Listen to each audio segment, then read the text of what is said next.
প্রাথমিক স্বাস্থ্যসেবাটা রাষ্ট্র প্রত্যেকটি নাগরিককে প্রদান করবেন। এটার জন্য একটা আইন প্রণয়ন করা, ইমার্জেন্সি নেটওয়ার্ক ম্যান্ডেটরিলি থাকবে এবং এটাতে প্রত্যেকটা সরকারি অথবা বেসরকারি হাসপাতাল বাধ্যতামূলকভাবে রোগীকে সেবা দিতে বাধ্য থাকবে। এটা পুলিশ কেস কি কেস না সেটা পরে দেখা যাবে, সেটা পরে। আগে পেশেন্টকে বাঁচাতে আগে হবে। Life saving. যদি ওই রোগীর কোনো আর্থিক সামর্থ্য থাকে সে পরে টাকা দিবে, আর যদি রোগীর আর্থিক সামর্থ্য না থাকে সরকার ওই ব্যয় বহন করবে। ইন্টারেস্টিং হলো যে স্বাস্থ্য ও পরিবার কল্যাণ মন্ত্রণালয় স্বাস্থ্যখাত সংস্কার কমিশনের সাথে একবারের জন্য রিপোর্ট জমা দেওয়ার পর বসে নাই। মানে তাহলে গত 7-8 মাসে আসলে কোনো অগ্রগতি নেই। অগ্রগতি নাই। জনগণ না থাকলে আমরা রাষ্ট্র কি দিয়ে কি করবো? এই ভৌগোলিক ভূখণ্ড দিয়ে আপনি কি করবেন? জনগণকে যদি সুস্থ না রাখতে পারেন তাহলে কোনো কিছুই হবে না। আমরা বলেছি প্রত্যেকটা ডিভিশন পর্যায়ে একটা সেন্টার অফ এক্সেলেন্স করার জন্য, যাতে করে ওই রোগীগুলোকে ওই ডিভিশনের বাইরে যেতে না। নতুন পার্লামেন্ট এবং সরকারের কাছে আপনার এক্সপেকটেশন কি? স্বাস্থ্যখাতে কোনো রকম দুর্নীতি হবে না।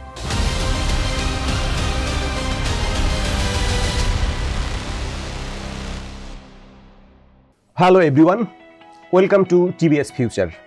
আজ আমরা আলোচনা করব আমাদের দেশের স্বাস্থ্য খাতের বর্তমান এবং ভবিষ্যৎটা কেমন হতে পারে। বর্তমান কি অবস্থায় আছি আমরা, কি করলে আমরা ভবিষ্যতে কোথায় দাঁড়াবো।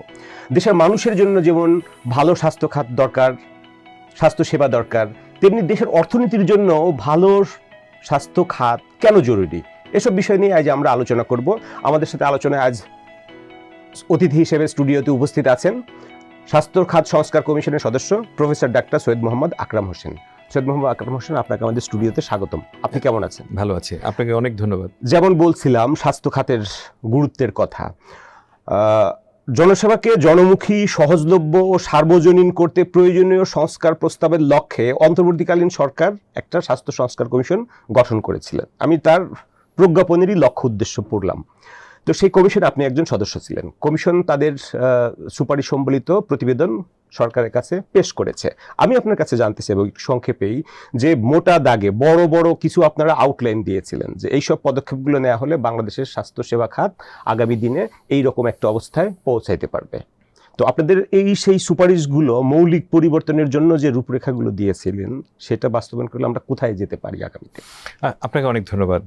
স্বাস্থ্যখাত সংস্কার কমিশন, প্রথম কথাটা হলো যে এই ধরনের কমিশন ভারতের ইতিহাসে ছিল, মানে ব্রিটিশ ভারতের, পাকিস্তান আমলে ছিল না। বাংলাদেশ আমলে এটি একটি প্রথম কমিশন গঠিত হয়েছে। এর আগে স্বাস্থ্যকে কোনো সরকারের সময়ই একটি মৌলিক অধিকার হলেও এভাবে গুরুত্ব দেওয়া হয়নি। সেই হিসাবে স্বাস্থ্যখাত সংস্কার কমিশনটা আসলে খুবই গুরুত্বপূর্ণ। এর আগে ব্রিটিশ ভারতে একটি বোর কমিশন ছিল, এরপরে কিন্তু এটা হলো। এটা অনেক একটা লম্বা সময়ের পরে কিন্তু স্বাস্থ্য খাত নিয়ে মানুষের চিন্তা হলো। ওই সময় করা হয়েছিল শুধু কলেরা ইত্যাদি সমস্যা ছিল, কিভাবে এটা সমাধান করবে সেজন্য। এইবার যখন করা হলো, এটা তো 12 সদস্যের ছিল, প্রধান উপদেষ্টার নেতৃত্বে মন্ত্রী পরিষদ এটা দেখাশোনা করতেন। উদ্দেশ্যটা ছিল যে স্বাস্থ্য খাতের একটি পরিবর্তন, সরকার পরিবর্তনের পরে স্বাস্থ্য মন্ত্রণালয় কিন্তু একটা কমিটি গঠন করেছিল। কিন্তু আমরা সবসময় বলেছিলাম যে আসলে স্বাস্থ্য মন্ত্রণালয়ের অধীনে কোনো কমিটি করলে হবে না, এটি প্রধান উপদেষ্টার অধীনে বা মন্ত্রিপরিষদের নেতৃত্বে হতে হবে। এর কারণ হলো, কারণ স্বাস্থ্য হলো অল ইন ওয়ান পলিসিস, মানে স্বাস্থ্য আসলে ইন্টারমিনিস্ট্রিয়াল। স্বাস্থ্য শুধুমাত্র স্বাস্থ্য মন্ত্রণালয় একক দেখা সম্ভব না, এককভাবে করতেও পারবে না।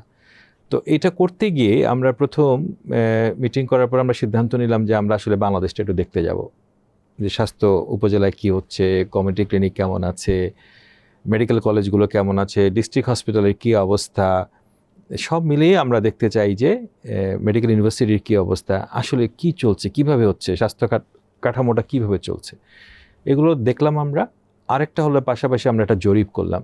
আমরা বাংলাদেশ ব্যুরো অফ স্ট্যাটিস্টিক্সকে বললাম যে আমরা অনেক তথ্য জানতে চাই যে মানুষ আসলে কী ভাবছে। তো মানুষের ভাবনাগুলো আমরা আসলে আমাদের কমিশনের রিপোর্টে আমাদের দেখা মানুষের ভাবনা এবং অংশীজনদের সাথে আমাদের আলোচনার প্রেক্ষিতেই কিন্তু আমরা একটা রিপোর্ট তৈরি করেছি। এটা সবচেয়ে বড় অংশীজন ছিল স্বাস্থ্য ও পরিবার কল্যাণ মন্ত্রণালয়। তাদের সাথেও বসে কিন্তু তারা এবং তাদের কর্মকর্তা দুই উপদেষ্টার সাথে বসে আমরা আলাপ আলোচনা করেছি। এর প্রেক্ষিতে কিন্তু আমরা একটা করেছি। কিন্তু এখন যে বিষয়টা গুরুত্বপূর্ণ, সেই বিষয়টা গুরুত্বপূর্ণ যে আমরা আসলে কী পেয়েছিলাম। যদি আমরা জরিপের মধ্যে দেখি, যে দেখেন যে আপনি সাধারণ মানুষ কি সন্তুষ্ট যে আমাদের স্বাস্থ্য বাজেটের কী অবস্থা। আমাদের স্বাস্থ্য বাজেট হলো 0.7%। আমি চিন্তা করি, বাংলাদেশের মানুষ চিন্তা করে যে তার স্বাস্থ্য খাতের উন্নতি হয়ে যাবে, কিন্তু আমার বাজেট হলো পৃথিবীর নিম্নতম বাজেটের একটি, এবং দক্ষিণ এশিয়াতে সর্বনিম্ন। দক্ষিণ এশিয়ার মধ্যে আমাদের বাজেট সবচেয়ে কম। দক্ষিণ এশিয়াতে আমাদের চিকিৎসা যারা সেবা প্রদান করেন তাদের বেতন কাঠামো দক্ষিণ এশিয়ার মধ্যে সর্বনিম্ন। তো এরকম একটি পরিস্থিতিতে আপনি যদি কোনো একটি জায়গার মধ্যে সাধারণ মানুষের প্রত্যাশা চিন্তা করেন, সাধারণ মানুষ কিন্তু চেয়েছে যে না, এটা বাড়তে হবে। না বাড়লে আপনি তাদেরকে কীভাবে সেবাটা নিশ্চিত করবেন বা প্রয়োজনীয়তাটা কীভাবে লক্ষ্য রক্ষা করবেন?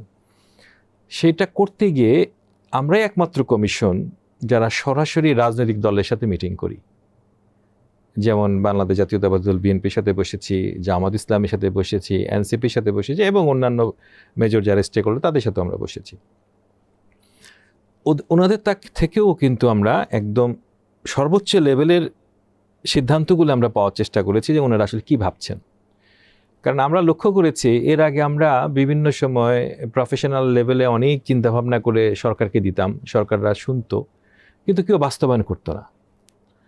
এবং যেহেতু আমাদের বক্তব্য যদি ওনাদের সাথে একমত না হয়, ওনারা যদি আমাদের মতো করে না ভাবেন, তাহলে কিন্তু ওইটা আসলে রাষ্ট্রের কোনো মানুষের কল্যাণে আসবে না। সেজন্য আমরা রাজনৈতিক দলের সাথে বসেছিলাম।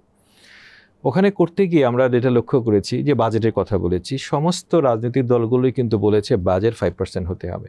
বাজেট কেন 5% হতে হবে? কারণ জিডিপির 5%, জিডিপির 5% হতে হবে, এবং বাজেটের 15% হতে হবে। প্রত্যেক বছরে যে বাজেট হবে তার 15% হতে হবে। তা এই একটা বড় এটা আমরা পেলাম যে এটা কিন্তু একটা কমন কনসেনসাস। কিন্তু এটা কিন্তু বিএনপিও বলেছে, এটা কিন্তু জামাত ইসলামীও বলেছে, এটা কিন্তু এনসিপিও বলেছে। আমরা তো আসলে সাধারণ মানুষের কল্যাণ চাই। আমরা চাই স্বাস্থ্য একটি নিরাপত্তা হোক, জনগণের নিরাপত্তায় স্বাস্থ্য যে আসলে একটি শক্তিশালী। আপনারা কমিশনের মেজর রূপরেখাটা কি দিয়েছেন? এই যে বাজেটটা বেশি দরকার, কারণ আপনারা কিছু ফান্ডামেন্টাল চেঞ্জ আনতে চাচ্ছেন, আরও আছে সেই চেঞ্জগুলো। এটা বাজেট একটি অংশ।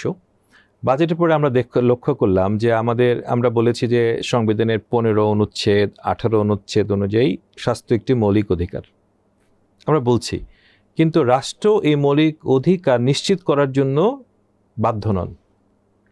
এটাকে মৌলিক অধিকার হিসেবে স্বীকৃতি দেয়নি, এটা হচ্ছে মৌলিক চাহিদা হিসেবে স্বীকৃতি দিচ্ছে। আচ্ছা, তাহলে রাষ্ট্রকে এটা যাতে করে একটি আইনি বাধ্যবাধকতার মধ্যে রাষ্ট্র আসে, সেটার জন্য আমরা বলেছি রাষ্ট্রকে এটার জন্য একটা আইন প্রণয়ন করা, যে প্রাথমিক স্বাস্থ্যসেবাটা রাষ্ট্র প্রত্যেকটি নাগরিককে প্রদান করবেন। এটার জন্য একটা আইন প্রণয়ন করতে বলেছি আমরা।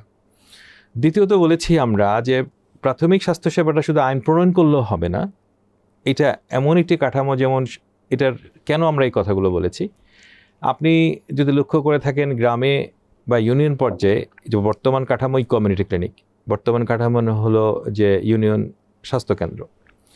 ইউনিয়ন স্বাস্থ্যকেন্দ্রে একজন চিকিৎসকের বসার বা ব্যবস্থা আছে, কিন্তু আমাদের যে যতগুলো মানুষ একটি এলাকাতে বাস করেন এটা 30,000-এর অনেক বেশি। তাহলে আমার ওখানে যদি 30,000-এর বেশি মানুষ বাস করেন, তাহলে কমপক্ষে 2 জন আসলে আমাদের MBBS পাস করা চিকিৎসক দরকার। আছেন কিন্তু 1 জন, তাও বেশিরভাগ সময় কিন্তু দেখা যাচ্ছে পোস্ট খালি বা লোকজনকে প্রদান করা যাচ্ছে না, অথবা নানা কারণে তাদেরকে উপরে তুলে আনা হচ্ছে। তো এটা একটি জায়গা। এটা কিন্তু শহরাঞ্চলে কিন্তু একেবারে ভয়াবহ। শহরাঞ্চলে কিন্তু প্রাথমিক স্বাস্থ্যসেবা বলে কোনো কাঠামোই নেই, কিছুই নেই। তার মানে একজন চিকিৎসককে সরাসরি চলে যেতে হচ্ছে স্কয়ার হসপিটালে, একজন রুগীকে সরাসরি স্কয়ার হাসপাতালে চলে যেতে হচ্ছে, একজন রুগীকে চলে যেতে হচ্ছে হালকা জ্বর আসলেও ডাক্তার দেখাতে চাইলে বড় হসপিটালে, বড় ডাক্তারের কাছে চলে যেতে হচ্ছে, স্পেশালিস্টের কাছে যাচ্ছে শুরুতেই। এটা আসলে ওই স্পেশালিস্টের সময়ের অপচয় এবং রুগীরও কোনো উপকার হচ্ছে না। তাহলে দুজনেরই কোনো আসলে লাভ হচ্ছে না। আমরা বলছি যে এই জন্য বাধ্যতামূলক রেফারেল সিস্টেম হতে হবে, যে আপনি প্রাথমিক স্বাস্থ্যসেবা যাকে দেখাবেন, যে চিকিৎসক দেখবেন, তাকে না দেখিয়ে আপনি বড় ডাক্তারের কাছে যেতে পারবেন না, এবং এটা রাষ্ট্রকে নিশ্চিত করতে হবে। এটা যদি বাস্তবায়ন হয় তাহলে সামনের সিনারিওটা কেমন হবে? সামনের সিনারিওটা এরকম হবে যে আপনি মনে করেন যে এখন আপনি যদি ঢাকা মেডিকেল কলেজের পরিস্থিতি দেখেন, আমরা প্রায় শুনি যে স্বাস্থ্য মন্ত্রণালয় প্রায় বলে থাকে যে অনেক রুগী ফ্লোরে শুয়ে আছে, আমাদের কিছুই করণীয় নাই, আমরা কি করব, এটা যদি অনেক বিছানা তৈরি করতে হবে, ইত্যাদি ইত্যাদি কথা বলে। আমাদের বক্তব্য পরিষ্কার, যদি আপনি প্রাথমিক লেভেলের রুগীগুলোকে যদি আপনি করতে পারেন, বেশিরভাগ রুগীকে এখানে আসতেই হবে না। আপনার গাজীপুরে মেডিকেল কলেজ আছে, মুগদা মেডিকেল কলেজ আছে, কুর্মিটোলা আছে, কুয়েট মৈত্রী আছে, এরকম আমাদের অসংখ্য আশেপাশে কিন্তু বহু স্থাপনা আছে, কিন্তু ওই জায়গাগুলোতে দেখবেন যে রুগী নাই। সব রুগীগুলো চলে আসতেছে বড় বড় ইম্পর্টেন্ট হসপিটালগুলোতে, বাংলাদেশ মেডিকেল বিশ্ববিদ্যালয়তে চলে আসছে। ওখানে এসে রুগীরা এসে বলছে আমাকে ভর্তি করেন। রুগীর তো ভর্তি হওয়ার দরকার নেই, আসলে চিকিৎসা নিয়ে চলে যাবে। তো এই জন্য ওইখান থেকে এটা আমরা বলছি এটা বাধ্যতামূলক হতে হবে যে প্রাথমিক স্বাস্থ্যসেবা যিনি দেখবেন উনি যদি রেফার কোনো রুগীকে না করেন, অ্যাকসেপ্ট ইমার্জেন্সি যেগুলো সেগুলো ছাড়া, তাহলে উনি কিন্তু পরবর্তী সেন্টারে যেতে পারবেন না। যে ঢাকা মেডিকেল কলেজে যদি ওনার প্রয়োজন থেকে যাবেন, কিন্তু প্রয়োজন না থাকলে উনি যেতে পারবেন না। যদি সাধারণ করে ডেলিভারির ইস্যু থাকে, নর্মাল প্রেগনেন্সি থাকে, তাহলে সেটা তো গাজীপুরেও সম্ভব বা উপজেলা স্বাস্থ্য কেন্দ্রে সম্ভব বা ডিস্ট্রিক্ট হসপিটালে সম্ভব, সেটা কেন আপনাকে ঢাকা মেডিকেল কলেজে আসতে হবে? তো সেই বিষয়গুলো আমরা বলেছি যে এগুলোতে কিন্তু আমাদের স্বাভাবিকভাবে জনগণের জন্য কল্যাণকর হবে বলে আমরা মনে করি। আর বড় সুপারিশের মধ্যে কি আছে যেটা গেম চেঞ্জার হতে পারে হেলথ কেয়ার? বড় গেম চেঞ্জারের মধ্যে ধরেন আমরা বলেছি যে ওষুধের কথা চিন্তা করেন, যে অত্যাবশ্যকীয় ওষুধ। আমরা বলেছি ওষুধেরগুলো যেমন এপিআই, যে অ্যাক্টিভ ফার্মাসিউটিক্যাল ইনগ্রেডিয়েন্টগুলো বাংলাদেশ তৈরি করে না, কিছু কিছু খুব অল্প মানে। তা আমরা বলেছি এগুলো বাংলাদেশে তৈরি হতে হবে। বাংলাদেশে যে এপিআইয়ের উপরে ইম্পোর্টেড কমিয়ে দেওয়া, বাংলাদেশে তৈরি করা এপিআই যে আপনার একটা ইন্ডাস্ট্রি পার্ক আছে সেটাকে ভালোভাবে এনকারেজ করা, এবং গভর্নমেন্ট ট্যাক্স অ্যান্ড ভ্যাট কমিয়ে দেওয়া, যে এসেনশিয়াল ড্রাগের আওতা বৃদ্ধি করা। গভর্নমেন্ট একটা এসেনশিয়াল ড্রাগের আওতা তৈরি করেছে, বাড়িয়েছে। সেটা কিন্তু আমরা বলেছি 2 থেকে 3 বছর পর পরে চেঞ্জ। এটা একটা রুটিন কাজ, এটা কিন্তু নতুন কিছু না, এটা একটা রুটিন কাজ। আমরা বলেছি যে প্রত্যেকটা ফার্মাসিউটিক্যালসগুলো যারা প্রোডাক্ট তৈরি করবেন তাদেরকেও কিন্তু বাংলাদেশের জনগণের উপরে একটা ট্রায়াল করতে হবে প্রথমে, যে এই ওষুধটা আসলে আমাদের জনগণের জন্য কার্যকরী এটা কিনা। করতে পারলে সামনের দিনের ফিউচার অফ মেডিসিন বা আমাদের এখানে সিনারিওটা কেমন হবে? সিনারিওটা এরকম হবে যে আপনি ওষুধের তো মূল্য কম হলো, আমরা যে অনেক বেশি মূল্য হচ্ছে, ওষুধের মূল্য কমে যাবে। দ্বিতীয়টা হলো যে ওই ওষুধটা আপনার মানুষের জন্য একই রকমভাবে কাজ করছে কিনা সেটা আপনি জানতে পারলেন, তাহলে। এবং পাশাপাশি আমরা আমাদের ওষুধের উপর আস্থাটা আরও বৃদ্ধি পাবে। বর্তমানে কিন্তু এটা নাই। আমরা বলছি যে ফার্মেসিগুলো একটা নেটওয়ার্ক হয়ে যাবে, ন্যাশনাল নেটওয়ার্ক হবে, সব ফার্মেসিগুলো নেটওয়ার্কের মধ্যে থাকবে। কোনো ফার্মাসির ইচ্ছে করলে একজন রুগীকে বলবে যে না তোমাকে একটা অ্যান্টিবায়োটিক দিব, সেটা চলবে না। প্রত্যেকটি প্রেসক্রিপশন প্রেসক্রিপশন হবে, ইলেকট্রনিক প্রেসক্রিপশন হবে, যে একজন ডাক্তার চাইলে একজন রুগীকে অ্যান্টিবায়োটিক প্রেসক্রিপশন দিবে, এটা হবে না। এবং Bangladesh medical and dental council বা এরকম বডিগুলো তারা টাইম টু টাইম অবজার্ভ করবে যে ওই ডাক্তার সৈয়দ আকরাম হোসেন এই রুগীকে কেন অ্যান্টিবায়োটিক দিল।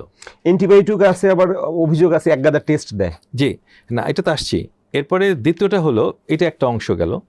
দ্বিতীয় যেটা আমরা বললাম যে আপনার যে ডায়াগনস্টিক্স, আমরা বলে দিচ্ছি যে একটা এসেনশিয়াল ডায়াগনস্টিক্সের টেস্টের লিস্ট তৈরি করা। WHO একটা লিস্ট আছে যে কোন কোন টেস্ট আসলে আমার লাগবে, কোন কোন টেস্ট লাগবে না। সেটাও কিন্তু এটা জবাবদিহিতার মধ্যে থাকতে হবে যে কোন জিনিস লাগবে। বিদেশে বা ইউকেতে কেন পারে? কারণ পুরো সিস্টেমটা সরকার নিয়ন্ত্রিত, সেজন্য পারে। আমাদের দেশে যেহেতু সব কিছু ইন্ডিপেন্ডেন্ট, সব কিছু নিজেদের মতো করে, সেজন্য কিন্তু এটা পারে না। কিন্তু এই জন্য আমরা একটা আলাদা বাংলাদেশ স্বাস্থ্য কমিশন করতে বলেছি, যে স্বাস্থ্য কমিশন কিন্তু এগুলো দেখভাল করবে, যে এই ডক্টর সাহেব এটা করলেন, এটা যদি করে থাকেন তাকে আমরা বলবো যে তুমি এটা করতে পারবা না। আমরা জানালাম তাকে তোমার এই রিপোর্টে কিন্তু তুমি এই রোগীকে এটা দিয়েছো। এই জন্য প্রত্যেকটা রোগের ক্ষেত্রে বাংলাদেশি লোকাল থেরাপিউটিক গাইডলাইন তৈরি করা, যে চিকিৎসার গাইডলাইন তৈরি করা, যে এই রোগীর এই রোগের জন্য এই জিনিস করতে পারবে, এই জিনিসের বাইরে সে করতে পারবে না। এটা পৃথিবীর উন্নত দেশে কিন্তু পারে না। যদি রুগী যদি নিজে থেকে কোনো সময়, আমরা ক্যানাডাতেও দেখেছি যে কোনো সময় রুগী চায় যে ঠিক আছে আমি ভিটামিন ডি করব। ভিটামিন ডি আবার ক্যানাডাতে কিন্তু গভর্নমেন্ট সাবসিডাইজ না। কিছু জিনিস গভর্নমেন্ট সাবসিডাইজ দেয়, আবার বাকিগুলো কিন্তু যেগুলো একটু অতিরিক্ত সেগুলো গভর্নমেন্ট সাবসিডাইজ দেয় না, রুগীকে নিজে বহন করতে হয় খরচটা।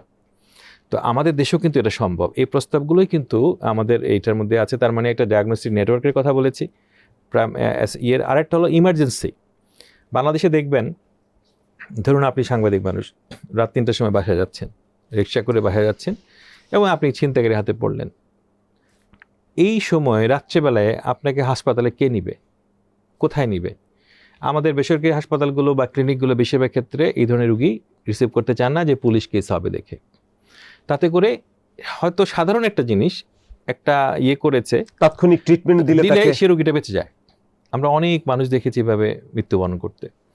তো সরকারি হোক বেসরকারি, এখানে আপনারা কি চেঞ্জ করার? আমরা প্রস্তাব দিয়েছি যে এসেনশিয়াল যে ইমার্জেন্সি নেটওয়ার্ক ম্যান্ডেটরিলি থাকবে এবং এটাতে প্রত্যেকটা সরকারি অথবা বেসরকারি হাসপাতাল বাধ্যতামূলকভাবে রোগীকে সেবা দিতে বাধ্য থাকবে। এটা পুলিশ কেস কি কেস না সেটা পরে দেখা সেটা যাবে, পরে আগে পেশেন্টকে বাঁচাতে হবে, আগে লাইফ সেভিং, ফার্স্ট হলো লাইফ সেভিং করতে হবে।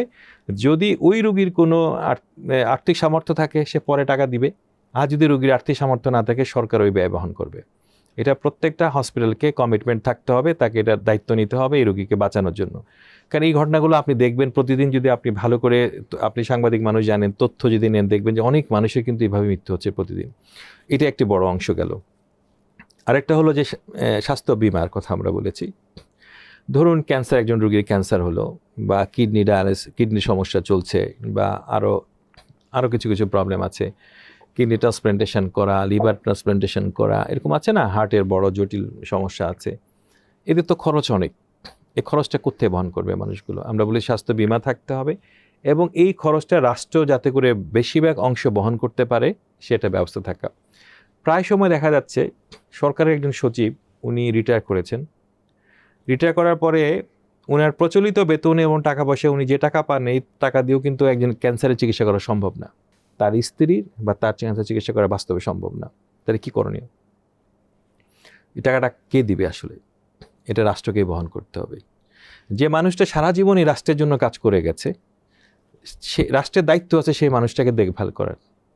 সেজন্য একটা স্বাস্থ্য বিমার আমরা প্রস্তাবনা দিয়েছি। আমরা বলেছি যে ন্যাশনাল হেলথ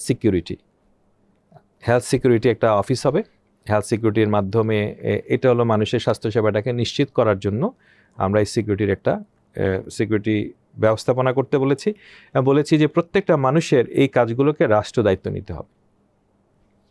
তাহলে মানুষের আপনি আমাদের এখানে শুরুর দিকে উল্লেখ করেছিলেন যেটা হলো দক্ষিণ এশিয়ায় আমাদের হেলথ বাজেট সবচেয়ে কম, কিন্তু দুনিয়া জুড়ে, শুধু দক্ষিণ এশিয়া নেই, দুনিয়া জুড়ে একটাই তো আমরা বোধহয় অনেক এগিয়ে আছি, আউট অফ পকেট এক্সপেন্ডিচার, যেটা আমাদের দেশের পেশেন্টরা তার নিজের পকেট থেকে যত টাকা ব্যয় করতে হয়, 100 টাকা যদি তার খরচ হয় টোটাল তার হেলথ কস্ট, এখানে আপনার 68 বা 70 টাকা যায় হচ্ছে পেশেন্টের কাছ থেকে, বাকি 30 টাকা বা 25 টাকা দেয় হচ্ছে রাষ্ট্র।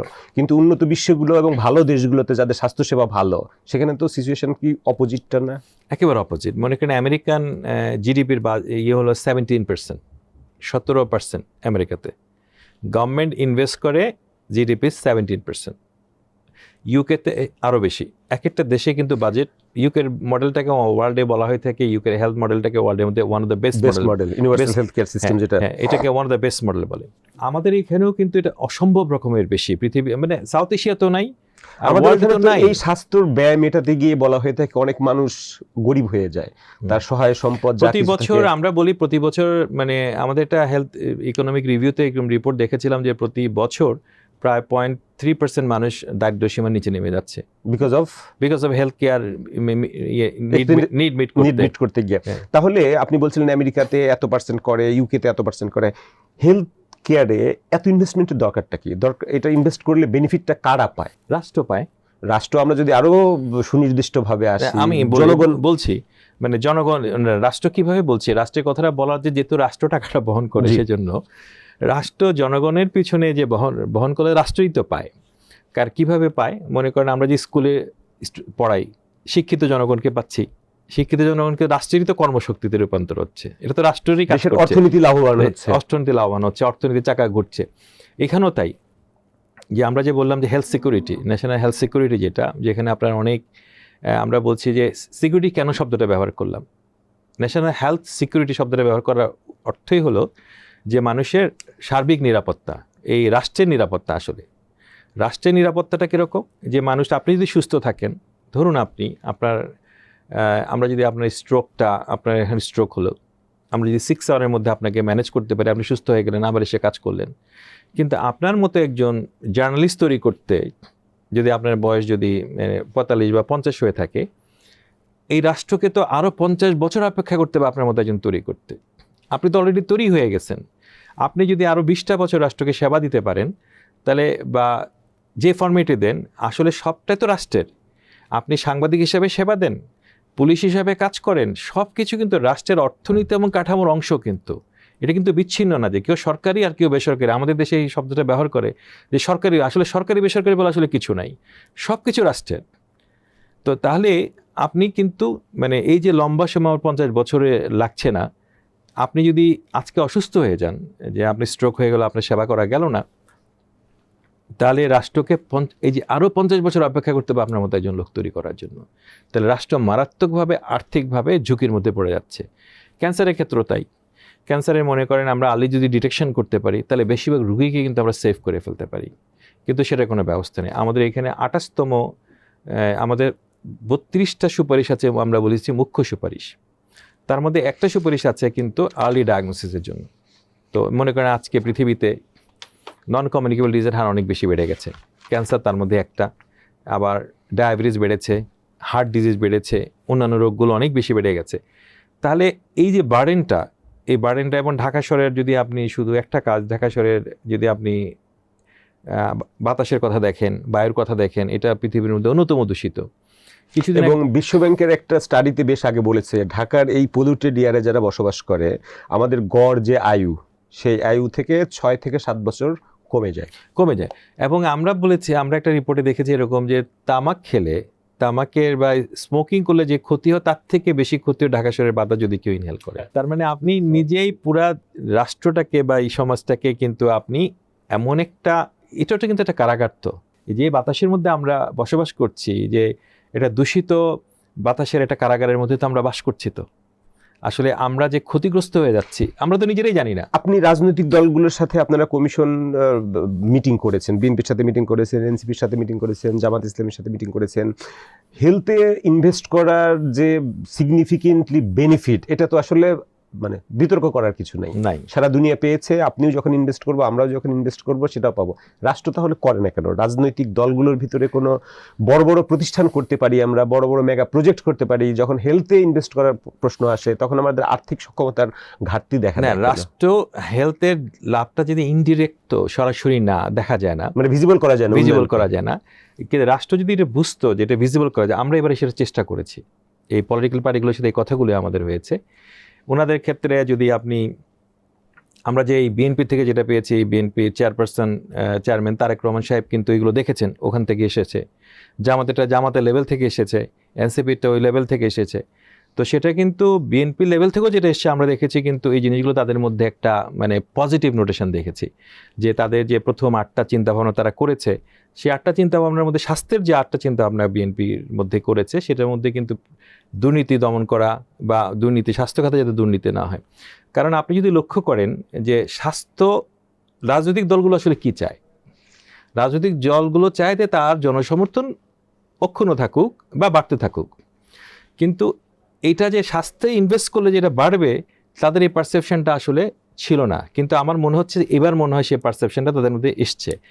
আপনি যদি থাইল্যান্ডের থাকসিনের কথা শুনেছেন নিশ্চয়ই, থাকসিন 30 বাত স্কিম আর কি, একটা স্কিম উনি চালু করেছিলেন।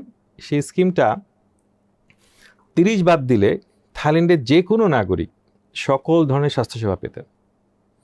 এই কারণে থাইল্যান্ডের থাকসিনের পরিবারের সবাই, যে কেউ দেখবেন যে বিভিন্ন সময় সরিয়ে দেয় ক্ষমতা থেকে, কিন্তু আবার প্রধানমন্ত্রী হয়ে যায়, একমাত্র কারণে স্বাস্থ্য ইনভেস্ট। মানে মিলিটারির সাথে এত ফাইট, তারপরেও মানে সাধারণ মানুষ, সাধারণ জনগণ। এবং থাকসিন যাওয়ার পরে তার বোন হয়েছে প্রাইম মিনিস্টার, বোনকে সরিয়ে দিয়েছে, বোন যাওয়ার পরে থাকসিনের মেয়ে প্রাইম মিনিস্টার হয়েছে। তো এই যে মানে জনগণ এবং দরিদ্র মানুষের কাছে কিন্তু এটা অসম্ভব পপুলার একটা পার্টি থাইল্যান্ডে এখনো, শুধুমাত্র একটাই কারণ, স্বাস্থ্য খাতে ইনভেস্টমেন্ট। তো বাংলাদেশেও আমার কাছে মনে হয়েছে যে এই রাজনৈতিক দলগুলোর এইবারের চিন্তা ভাবনা থেকে আমার মনে হচ্ছে, বিশেষ করে যাদের কথা আমি বললাম, তাহলে পরিবর্তন আসবে বলে আপনি আশা করছেন? তাদের কথা আশা করছি। এবং আরেকটা জিনিস আমি বলি, আপনি লক্ষ্য করবেন যে আপনি ধরেন বিজনেস স্ট্যান্ডার্ডের সাংবাদিক, আপনি তো ব্যক্তিগতভাবে মনে করেন আপনি বেসরকারি, তাই তো? বা আমি বাংলাদেশ মেডিকেল ইউনিভার্সিটিতে কাজ করি, আমি মানে আধা সরকারি বা স্বায়ত্তশাসিত প্রতিষ্ঠান, মানে সরকারের একটা অংশ।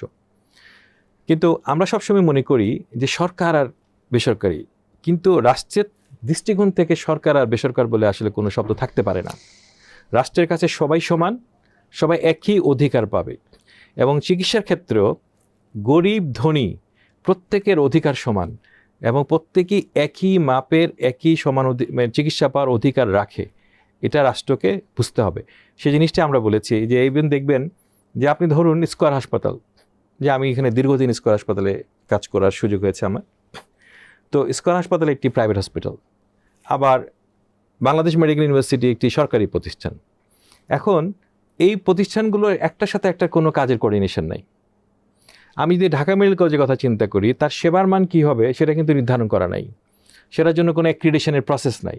কিন্তু স্কয়ারের জন্য কিন্তু প্রসেস আছে, কিন্তু ঢাকা মেডিকেলের জন্য কোনো প্রসেস নেই। আমরা বলেছি ঢাকা মেডিকেলের সেবা হবে, তাও কিন্তু স্ট্যান্ডার্ড হইতে হবে। স্কয়ারেরটা যেমন স্ট্যান্ডার্ড হইতে হবে, ডিএমসিটাও কিন্তু স্ট্যান্ডার্ড হইতে হবে। এটা কিন্তু নিচে হইতে পারবে না, যে না ওরা সরকারি হাসপাতালে চিকিৎসা করে বলে ফ্লোরেও শুতে আপনি পারবে। বলছেন ধনী গরিব সবাই সমান পাবে, কিন্তু আমাদের এখানে স্বাস্থ্য সেবায় যে বৈষম্য, সেই বৈষম্য তো বলা হয়ে থাকে এখন একটা মনস্টারাস আকার ধারণ করেছে। রাইট, এটাকে অবশ্যই। কিভাবে ফাইট করবে? আমরা যেটা আরেকটা জিনিস আমরা বলেছি, যে আমরা বলেছি যে প্রত্যেকটা হসপিটালগুলো একটি কাঠামোর মধ্যে চলে আসবে। সে ঢাকা মেডিকেল কলেজ থাকবে, স্কয়ার থাকবে, সবাই। মনে করুন স্কয়ারে ক্যান্সারের চিকিৎসা হচ্ছে, ওখানে একটা রেডিওথেরাপি মেশিন আছে, যেখানে হয়তো 50 জন মানে 100 জন রোগী সেবা দেওয়া সম্ভব, ওখানে 50 জন তারা দিচ্ছে। আমরা সরকার থেকে বলবো যে তুমি ওখানে আর বাকি 50 জনের চিকিৎসা দাও, কিন্তু আমরা এই রেটে দিবা। আমরা একটা প্রস্তাবনা দিয়েছি, যেমন মনে করেন বাংলাদেশ থেকে প্রতি বছর $6 বিলিয়ন হেলথ ট্যুরিজম হয়ে যাচ্ছে বাইরে।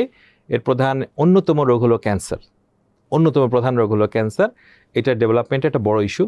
আমরা বলেছি কিডনি ট্রান্সপ্লান্টেশন, লিভার ট্রান্সপ্লান্টেশন, এগুলো কিন্তু একটা বড় অংশ। আমরা বলেছি যে যদি বাংলাদেশে বেসরকারি কোনো হাসপাতাল যদি এই ধরনের বিষয়ে ইনভেস্ট করে এবং এই চিকিৎসার ব্যাপারে দায়িত্ব নেয়, তাহলে সরকার সেখানে উদারভাবে লোন দিবে এবং তাদেরকে নানা সুযোগ সুবিধা দিবে, ট্যাক্স ফ্রি করে দিবে, এবং মানুষকে সরকার আপনাদের স্বল্প মূল্যে সেবা দান কমিশনের করবে। রিপোর্টে অনেক ভালো ভালো দিক ছিল, এগুলো বাস্তবায়নে কোনো অগ্রগতি আছে? কোনো কিছু শুরু করেছে এই বর্তমান সরকার?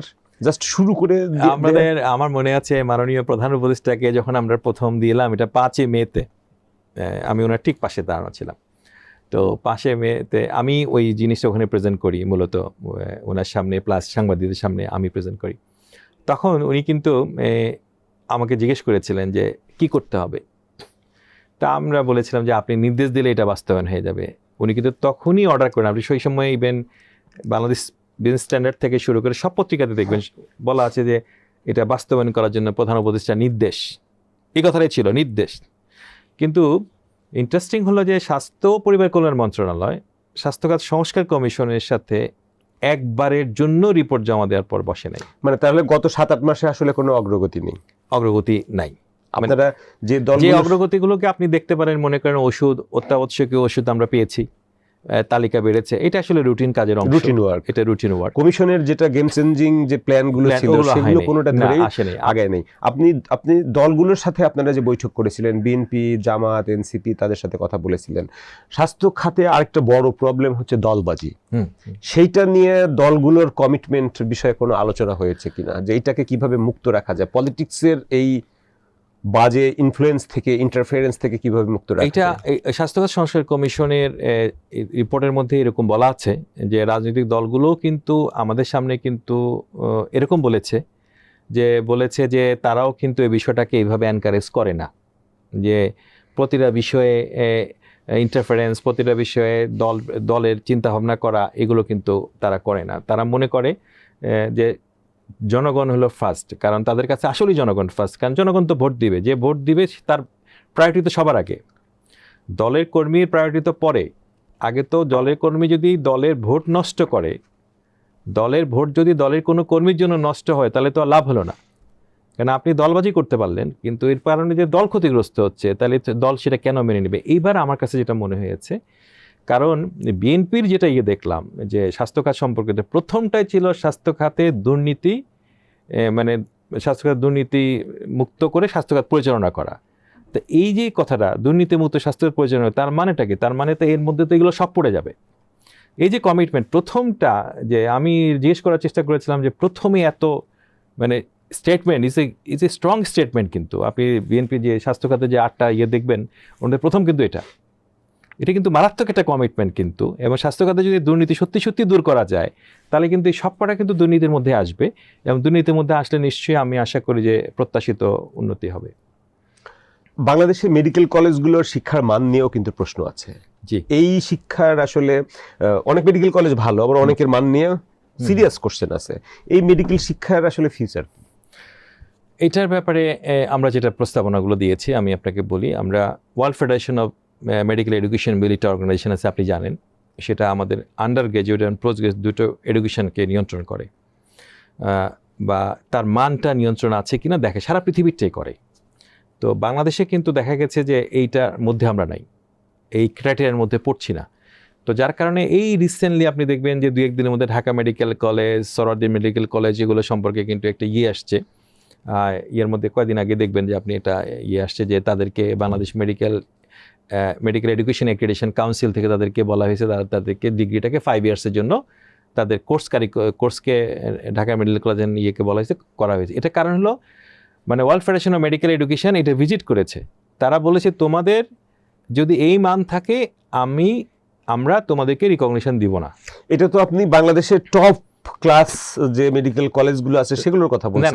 না এইটা এই প্রেক্ষিতটা এই কারণেই ঘটেছে, টপ ক্লাসেই যেহেতু এটার মধ্যে নাই, বাকিগুলো টপ ক্লাস এখন এই রিসেন্টলি অ্যাপ্রুভাল পেয়েছে এবং বাকিগুলো ওভার দি টাইম পাবে। এখন আমরা যেটা বলেছি যে 72টা বা 73-74 গভর্নমেন্ট তো আবার 2টা, এর মধ্যে আবার দেওয়ার কথা ছিল না, কমানোর কথা ছিল। তার মধ্যে আমরা বলেছি যে ওয়ার্ল্ড ফেডারেশন অফ মেডিকেল এডুকেশনের মানদণ্ডের সাথে যে মেডিকেল কলেজগুলো যাবে না সেগুলোকে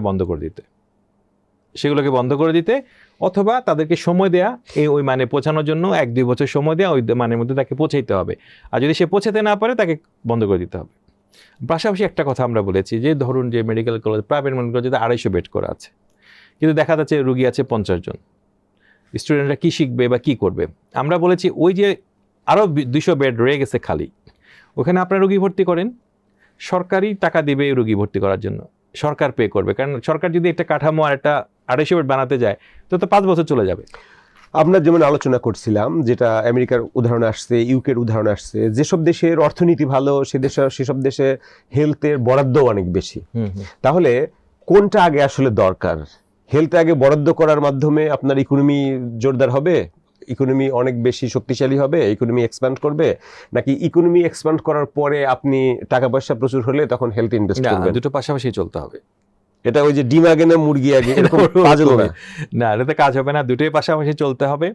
আপনাকে অবশ্যই স্বাস্থ্যের ক্ষেত্রে খুবই মানে আপনি জানেন যে সারা পৃথিবীতে অকুপেশনাল হেলথ বলে একটা টার্ম আছে, মানে আপনি যে কোনো জব নিতে যাবেন আপনাকে কিন্তু অকুপেশনাল সেফটি ওই থেকে আপনাকে সার্টিফাই নিতে হবে যে আপনি সব ঠিকঠাক আছে কিনা, আপনি পারবেন কিনা। এবং ওরা কিন্তু যদি আপনি সাংবাদিকও হন, যদি আপনার কর্মপরিবেশ ঠিক আছে কিনা ওটা কিন্তু ওরা দেখে এবং সার্টিফাই করে। তো আমাদের কিন্তু দুটা পাশা হয়ে যেতে হবে। আমরা কিন্তু রাষ্ট্র কার জন্য আসলে, রাষ্ট্রের সংজ্ঞা কি? রাষ্ট্রের সংজ্ঞা হলো একটা ভৌগোলিক এলাকা আর হলো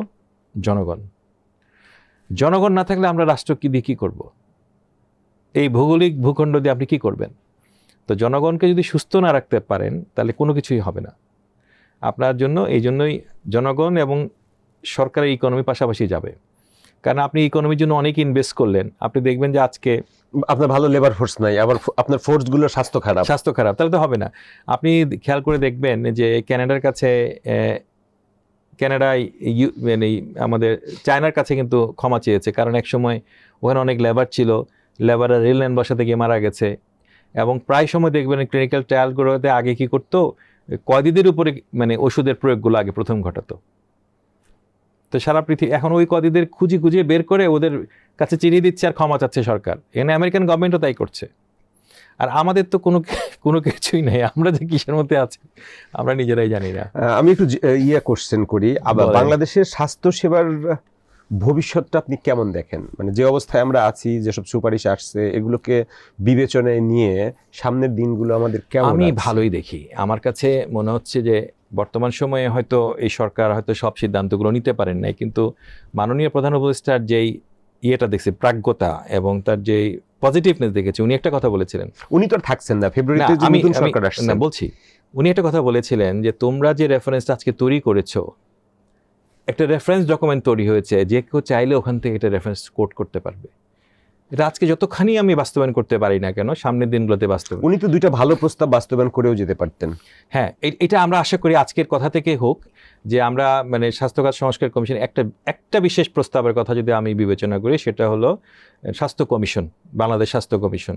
এবং আমরা বলেছি যে জুডিশিয়ারি সার্ভিসের মতো স্বাস্থ্য খাতকেও কিন্তু জুডিশিয়ারির মতো ইন্ডিপেন্ডেন্ট করে দেয়া এবং সারা দেশে কিন্তু আপনার এই স্থানীয় স্বাস্থ্য কর্তৃপক্ষ গঠন করে ডিস্ট্রিক্ট লেভেলে, উপজেলা লেভেলে, ডিভিশন লেভেলে, পার্বত্য চট্টগ্রামের জন্য আলাদা করা, ঢাকা এবং চট্টগ্রামের মতো বড় বড় পপুলাস এলাকার জন্য আলাদা করে স্বাস্থ্য মানে কর্তৃপক্ষ তৈরি করা, যাতে করে এই যে মানে এখন তো মনে হচ্ছে স্বাস্থ্যের জন্য সরকারের কোনো দায়বদ্ধতা নেই, এরকম একটি পরিস্থিতি বর্তমানে বিরাজ করছে।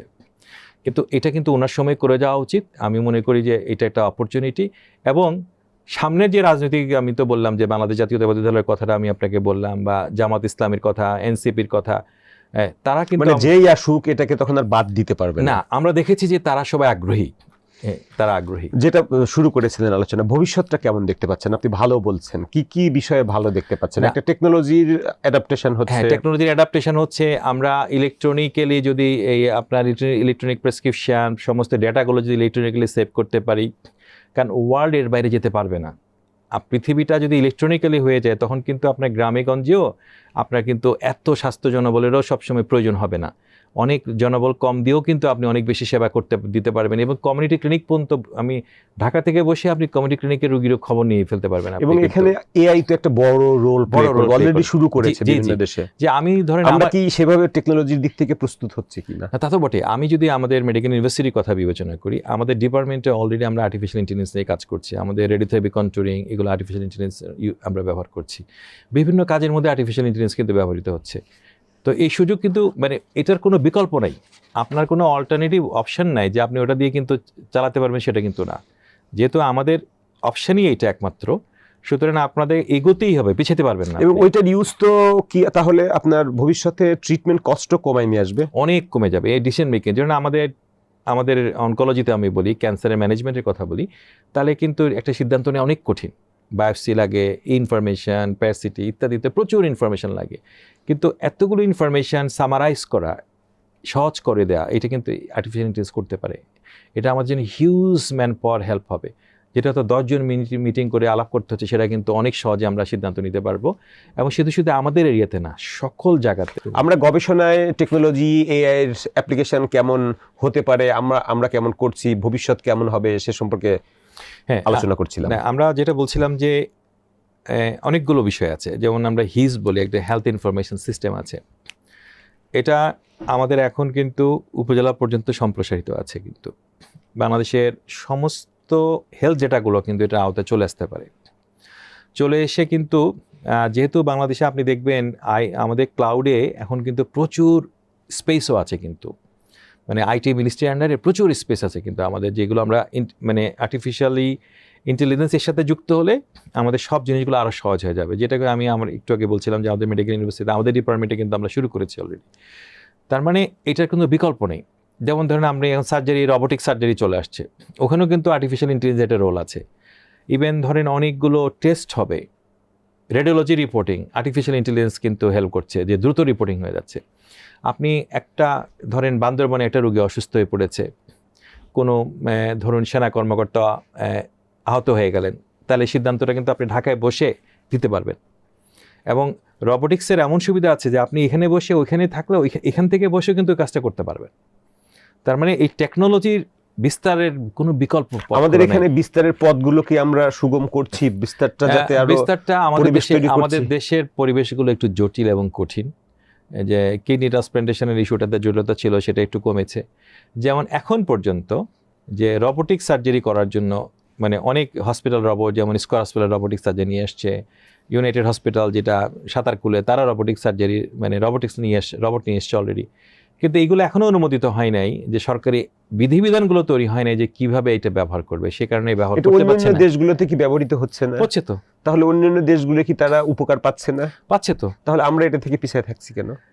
মানে আমাদের দেশে আমার কাছে সবকিছু মনে হয়েছে কি যে মানে আমাদের ফাইলগত একটা বড় সমস্যা। আমাদের লাল ফিতার দৌরাত্ম্য, সবকিছুর মধ্যে লাল ফিতার দৌরাত্ম্য। আমাদের স্বাস্থ্য সেবা, আপনি যেটা একটা গুড পিকচার বলছিলেন, আমাদের আর কি চ্যালেঞ্জ আছে, যে চ্যালেঞ্জগুলোকে মোটা দাগে ওভারকাম করতে পারলে আমরা একটা ভালো হেলথ কেয়ার সিস্টেম ডেভেলপ করতে পারবো? না, এই যে আমরা যে কথাগুলো অনেকক্ষণ ধরে আলাপ করলাম, এই যে বিষয়গুলো যদি আমরা সুন্দর করে গুছায় ফেলতে পারি, আমরা নিতে পারি যে আমরা আরেকটা প্রস্তাব দিয়েছিলাম যে ডিস্ট্রিক্ট লেভেলগুলোতে, যে প্রত্যেকটা ডিস্ট্রিক্ট হসপিটালগুলোকে সকল ধরনের সেবার উপযোগী করা। মনে করেন আপনি ডিস্ট্রিক্ট হসপিটালে কিন্তু এখন আপনি একটা কার্ডিও এনজিওগ্রাম হচ্ছে না, কিন্তু একটা কার্ডিয়াক মানে স্ট্যান্ডিং করতে পারবেন না আপনি। তো ওই মানুষটাকে হার্টের একটা অ্যাটাকের রুগীকে আপনি ঢাকা পর্যন্ত নিয়ে আসবেন বা চট্টগ্রাম পর্যন্ত বান্দরবন থেকে নিয়ে যাবেন, তারপরে তাকে সুস্থ থাকবে, এটা তো অবাস্তব, এটা সম্ভব না। তার মানে ডিস্ট্রিক্ট হসপিটালগুলোকে কিন্তু এই জিনিসগুলো অ্যাভেলেবেল করতে হবে, আমাদের প্রস্তাবে সেটা দেওয়া আছে। আমরা বলেছি প্রত্যেকটা ডিভিশন পর্যায়ে একটা মানে সেন্টার অফ এক্সেলেন্স করার জন্য, যাতে করে ওই রুগীগুলোকে ওই ডিভিশনের বাইরে যেতে না হয়, যে আপনাকে সবাইকে ঢাকায় আসতে হবে কেন। ইভেন আপনি যদি স্বাস্থ্য খাতের চট্টগ্রামের অবস্থা দেখেন, সেটাও কিন্তু ঢাকার চেয়ে খারাপ, অনেক অনেক খারাপ। তো এই পরিবর্তনগুলো আমরা বলেছি। আমরা যে আপনাকে যে কথাগুলো বললাম, আধুনিক পদ্ধতিতে আধুনিক সেবাতে আমাদের রেডিওথেরাপি মেশিনের কথাও যদি বলেন, আমরা সবসময় আর্টিফিশিয়াল ইন্টেলিজেন্স এখন ইউজ করি, এটা কোনো বিকল্প আমাদের হাতে নাই। এবং রাষ্ট্র যদি এগুলোকে বিবেচনায় না নেয়, তাহলে রাষ্ট্র আবারও ক্ষমতায় আসবেন, যে কোনো রাজনৈতিক দল ক্ষমতায় আসবেন, আবার ক্ষমতা পার করে আবার চলে যাবেন। কিন্তু মানুষের যে হৃদয় জয় করার মানে স্বাস্থ্যে ইনভেস্টমেন্ট, স্বাস্থ্যে কাজ করলে মানুষের হৃদয় জয় করতে পারবে, আর কোনো বিকল্প নাই। ভুটানে বোধহয় কয়েক বছর আগে কোনো একজন ডক্টর কয়েকজন মিলে ওরা একটা দল গঠন করে লোটে শেডিং, খুব দ্রুত কিন্তু তারা ক্ষমতায় চলে আসছিল। প্রথম ইলেকশনে খুবই খারাপ করলো, সেকেন্ড ইলেকশনে তারা পাওয়ারে চলে আসলো, বিকজ তারা হচ্ছে মানুষের হেলথ কেয়ার কিভাবে প্রোভাইড করা যায়, একটা ইস্যু একটা এজেন্ডা নিয়ে তারা মানুষের কাছে গিয়েছিল। এবং নট অনলি দ্যাট, আপনি রিসেন্টলি যিনি ভুটানের প্রধানমন্ত্রী, উনি তো একজন চিকিৎসক, উনি কিন্তু বাংলাদেশ থেকে পাশ করে গেছেন, এবং ভুটানের একজন ডক্টর আমার ডিপার্টমেন্টে ভর্তি হবেন অলরেডি, আমরা তাকে অ্যাপ্রুভ করেছি। তো ওর কাছ থেকে আমি ভুটানের বিস্তারিত চিত্রটা শুনলাম আর কি। তাতে তারা কিন্তু একদম এক একটা এলাকার থেকে একটা এলাকা যায় অনেক কষ্ট, কিন্তু মানে দুর্গম, কিন্তু they try to expand all over Bhutan কিন্তু করেছে। আর আপনি যে কথা বলেন সাধারণ মানুষের প্রত্যাশা, যেটা সাধারণ মানুষ কিন্তু ভালো সেবা চান, ভালো সেবা স্বাস্থ্য খাতের সুবিধা চান, এবং তারা যদি সুস্থ থাকেন তার তো আর কিছু লাগে না। মানুষ অসুস্থ হয়ে পড়লে একজন ডাক্তারের থেকে প্রিয় মানুষ বোধহয় তার জীবনে আর কেউ থাকে না। এই সুযোগটা আমাদের নিতে হবে, এই সুযোগটা কাজে লাগাইলে দলগুলোও কিন্তু এখান থেকে বেনিফিট হবে, তাদের ভোট বেড়ে যাবে। ফেব্রুয়ারিতে নির্বাচনের মাধ্যমে নতুন সরকার গঠিত হচ্ছে, নতুন পার্লামেন্ট গঠিত হচ্ছে। সেই নতুন পার্লামেন্ট এবং সরকারের কাছে আপনার এক্সপেকটেশন কি, যে হেলথ কেয়ারের একটা গুড স্টার্ট করার জন্য কোন কোন বিষয় দিয়ে দ্রুত শুরু করে দেওয়া উচিত? আমি মনে করি প্রথম কথা হলো যে আমি চাই যে স্বাস্থ্য খাতে কোনো রকম দুর্নীতি হবে না। সেটা তো প্রথমে একদিনে বন্ধ করতে পারবে না, জিরো টলারেন্স না, শুরু তো করতে হবে, প্রথম পলিসি ঘোষণা করতে হবে। কারণ স্বাস্থ্য খাতে এই মুহূর্তে 1/3 কিন্তু আপনার দুর্নীতিতে খরচ হয়ে যায়, 1/3 টাকা খরচ করতে পারে না দুর্নীতি। আমরা এই জন্য ইজিপি কথা বলেছি, আমরা সবই প্রকিউরমেন্ট সব ইলেকট্রনিক্যালি হবে। আপনি অনেকে টেন্ডার দিতে জমা দিতে দেয় না, এটা কিন্তু এখন বন্ধ। আপনি অনলাইনে সাবমিট করবেন, সুতরাং সবাইকে কিন্তু আপনি করতে দিতে হবে, আপনি ঠেকাইতে পারবেন না। এই যে দলবাজি বা জিনিসগুলো, এগুলো কিন্তু এখন ভবিষ্যতে আর কোনো সুযোগ নেই, কারণ ইজিপি অলরেডি চালু হয়ে গেছে। তাহলে একটা হলো দুর্নীতি, কারণ দুর্নীতি হলো সব কিছুর মূলে। দুর্নীতি এবং দুর্নীতির সাথে সংশ্লিষ্ট যত রকম পার্সোনালাইজেশন, সেগুলো বন্ধ করা, এটা একটা বড় ইস্যু। তারপর দ্বিতীয়টা হলো যে আমরা একটা স্বাস্থ্য কমিশন গঠন করা, যে সরকারের এক্সিকিউটিভ বডি, যেটা এক্সিকিউটিভ বডি মনে করেন স্বাস্থ্য মন্ত্রণালয়, তারা তাদের মতো নিয়মিত কাজ করবে, কিন্তু একটা বডি থাকা দরকার যে রাষ্ট্রের প্রধানের মানে রাষ্ট্রের সরকার প্রধানের কাছে জবাবদিহি করবে বা মানে রিপোর্ট জমা দিবে, তারা কিন্তু স্বাস্থ্য কমিশন, এটা হতে হবে। আর স্বাস্থ্যকেও কিন্তু ইন্ডিপেন্ডেন্ট করে দেওয়া দরকার, যাতে করে কিন্তু স্বাস্থ্য কিন্তু মানে আপনার জুডিশিয়ারি সার্ভিসের মধ্যে এটা ইন্ডিপেন্ডেন্ট হয়ে যায়, তাতে করে তারা কিন্তু সেবাগুলো নিশ্চিত করতে পারে। বাজেট বাড়ানো, এটা জরুরিভাবে বাজেট বাড়ানো। বাজেট আমি বলি না যে আজকেই বাড়াতে হবে, ওভার দি টাইম। আমরা বাজেট, গভর্নমেন্টের অনেক চিন্তা থেকে বাজেট কোত্থেকে আসবে, আমরা পরিষ্কারভাবে বলেছি বাজেটের রাস্তা সহজ। যেমন কি তামাক, অন্যান্য আমরা বলি সিন ট্যাক্স, তামাকের উপরে আপনি যদি অধিক ট্যাক্স আরোপ করেন, সে টাকাটা সরাসরি স্বাস্থ্যের কাছে চলে আসবে। অলরেডি তো অধিক ট্যাক্স আরোপ করেছে, এবং দেখবেন আরো করতে হবে। ট্যাক্সেশনের মোটা একটা অংশ আসে হলো তামাক থেকে, কিন্তু এই টাকাটা তো পুরোটা হেলথ সেক্টরে যায় না। আমরা বলছি এই পুরো টাকাটা হেলথ সেক্টরে দিয়ে দিতে হবে। এটা একটা, মনে করেন চিনির পরিমাণ কমানো, খাওয়া কমানো, ফ্যাট, অন্যান্য জিনিসগুলো যেগুলো বেভারেজ, যেমন কোকাকোলা, অন্যান্য খাবার, যে খাবারগুলো খেলে মানুষের স্বাস্থ্যের ক্ষতি হয়, সেগুলোর উপরে সবকটার উপর সিনট্যাক্স দিতে বলেছি আমরা। তাতে করে আপনার ওই টাকাটা হেলথে জমা হবে, তাহলে টাকারও কিন্তু আসলে অভাব হবে না। আমরা বলেছি হেলথ ইন অল পলিসি, তার মানে এরকমভাবে যদি আপনি প্ল্যান করেন, তাহলে কিন্তু আপনার জন্য স্বাস্থ্য খাতের উন্নতি সহজ। সকল সেবাগুলোকে ইলেকট্রনিক করে ফেলা, এবং স্বাস্থ্য খাতে মনে করেন আপনি যেটা বলেছেন, অনেকে বলে থাকে যে 2/3 এর একটা বড় অংশ টাকা ওষুধের জন্য যায়। ওষুধের ক্ষেত্রে আমরা বলেছি যে বাংলাদেশে যদি এপিআই ইন্ডাস্ট্রিগুলো করা যায়, অন্যান্য জিনিস করা যায়, এবং সরকার যদি প্রাইসিং মেকানিজমটাকে মানে সবার সাথে আলাপ করে এটা প্রাইসিং মেকানিজম করে, যে মেকানিজমে কিন্তু সাধারণ মানুষের জন্য সহজলভ্য হয় সে ব্যবস্থা করে, তাহলে কিন্তু খরচ আরও কমে যাবে। আর সমস্ত সার্ভিসগুলোকে যে মানে আমরা যেটা বলেছি যে আপনার এই যেটা সবচেয়ে ইম্পর্টেন্ট হলো যে রেফারেল সিস্টেমটা বাধ্যতামূলক করে দেয়া। মনে করেন ঢাকা মেডিকেল কলেজে এখনও কিন্তু আপনি দেখবেন আউটডোরে একজন আরপির কাছে 200 রুগী থাকে, উনি 8 ঘন্টায় 200 রুগী কীভাবে দেখবে? আর এই রুগীগুলো সবার কিন্তু আপনার আজকে দেখানোর দরকার নেই, পুরো সপ্তাহব্যাপী দেখাতে পারে। আর এই রুগীর অর্ধেক কিন্তু গাজীপুর দেখতে পারে, অর্ধেক কিন্তু কুর্মিটোলা দেখতে পারে। আপনি বলছেন রেফারেল সিস্টেম চালু করা, নতুন সরকারের কাছে প্রত্যাশা হিসেবে আমরা কথা বলছিলাম। আর কিছু আছে ইমার্জেন্সি যারা তারা স্টার্ট করে দিতে পারে, যেটা হলো যে ইয়ে করতে পারে। আমরা একটা অ্যাম্বুলেন্স সার্ভিসের কথা বলেছি, অ্যাম্বুলেন্স নেটওয়ার্কের কথা, ফার্মেসি নেটওয়ার্ক, ইমার্জেন্সি নেটওয়ার্ক, তারপর ডায়াগনস্টিক নেটওয়ার্ক, এগুলো সবকটা চালু করে দেয়া। এগুলো কিন্তু খুব অল্প সময়, এবার অধিক কোনো টাকা না, জাস্ট জিনিসগুলোকে অর্গানাইজ করা। জিনিসগুলোকে যদি আপনি রাইটলি অর্গানাইজ করে দিতে পারেন তাহলে কিন্তু আপনি দেখবেন যে আমরা একটা ভালো প্রত্যাশা। আরেকটা আমরা বলেছিলাম যে প্রাইমারি হেলথ কেয়ারটাকে মানে বাধ্যতামূলক করা, যে মানে আইনি বাধ্যতার মধ্যে নিয়ে আসা, এবং শহরে এবং গ্রামে আপনার যদি 2 জন করে ফিজিশিয়ানকে জনসংখ্যা ভিত্তিতে দেয়া হয়, যে 15,000 জনসংখ্যার জন্য একজন ফিজিশিয়ান কাজ করবেন, তাহলে কিন্তু আপনি দেখবেন যে আমাদের সবাই প্রাইমারি হেলথ কেয়ার পেয়ে যাবে। তাহলে কিন্তু হসপিটালগুলোতে এত বাড়বে না, এবং পাশাপাশি আমরা প্রিভেনশন অ্যাক্টিভিটিও বাড়াবো। কারণ আমি শুধুমাত্র প্রিভেনশন অ্যাক্টিভিটি করব বলে আমি বসে থাকতে পারবো না, তাহলে কিন্তু আমার সব মানুষ মরে যাবে। কিন্তু আমাকে এই লোকগুলোর সেবাও দিতে হবে, পাশাপাশি ভবিষ্যতে যাতে কারো রোগ না হয় সেজন্য প্রিভেনশনের ফিউচার তো সেদিকে এগুচ্ছে। প্রিভেনশনের উপর জোর দেওয়া হচ্ছে। প্রিভেনশনের অবশ্যই জোর দিতে হবে, কিন্তু প্রিভেনশনের উপর জোর দিচ্ছি আমাদের পলিসিতে প্রিভেনশনের উপর জোর আছে, রিয়েলিটিতেও আছে, রিয়েলিটিতে প্রিভেনশন আছে, কিন্তু প্রিভেনশন করলে তো হবে না। কারণ আজকে আপনার স্ট্রোক হয়ে গেল, আপনার চিকিৎসা করবো না, আমি বললাম যে আমি ভবিষ্যতে প্রিভেন্ট করবো, তাহলে তো হবে না। আপনাকে তো সেবাটাও দিতে হবে, আর প্রিভেনশন অ্যাক্টিভিটি থাকবে। তার থেকে প্রিভেনশনের ফল পেতে 10 বছর লাগবে, 15 বছর লাগবে, বা 20 বছর লাগবে। তাহলে আপনি এই 20 বছর তো সব মানুষগুলোকে তো আপনি মেরে ফেলতে পারবেন না। এই মানুষগুলোকে সেবা দিতে হবে, এবং 20 বছর পরে আপনি প্রিভেনশনের ফল ভোগ করবেন।